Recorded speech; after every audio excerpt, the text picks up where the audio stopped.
പാർവതീദേവി കുളിക്കാനുള്ള ഒരുക്കത്തിലായിരുന്നു. ശിവഭഗവാന് നന്ദിയെ പോലെ തന്നോട് അത്രമേൽ സ്നേഹവും വിശ്വസ്തതയുമുള്ള ആരുമില്ല എന്ന ദുഃഖത്തിൽ ദേവി തന്റെ ശരീരത്തിൽ പുരട്ടിയിരുന്ന ചന്ദനവും മഞ്ഞളും എടുത്ത് ഒരു ആൺകുട്ടിയുടെ പ്രതിമ നിർമ്മിച്ച് മാതൃസ്നേഹത്താൽ ശ്വാസം നൽകി അവന് ജീവൻ കൊടുത്തു. ശേഷം അകത്തേക്ക് ആരെയും കടത്തിവിടരുതെന്ന നിർദ്ദേശം നൽകി പുത്രനെ കാവൽ നിർത്തി ദേവി കുളിക്കാനായി പോയി.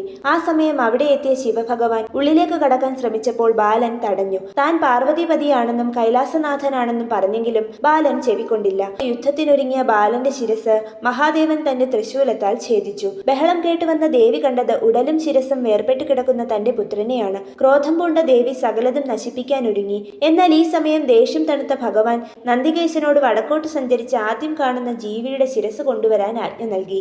ഗജാസുരൻ എന്ന ആനയുടെ തലയുമായി അവർ മടങ്ങിയെത്തി. ഭഗവാൻ ആനത്തല നൽകി പുത്രനെ ജീവിപ്പിക്കുകയും പ്രാർത്ഥനയിൽ അഗ്രഗണ്യൻ എന്ന പദവിയും എല്ലാ ഗണങ്ങളുടെയും അധിപതി എന്ന രീതിയിൽ ഗണപതി എന്ന പേരും നൽകുകയും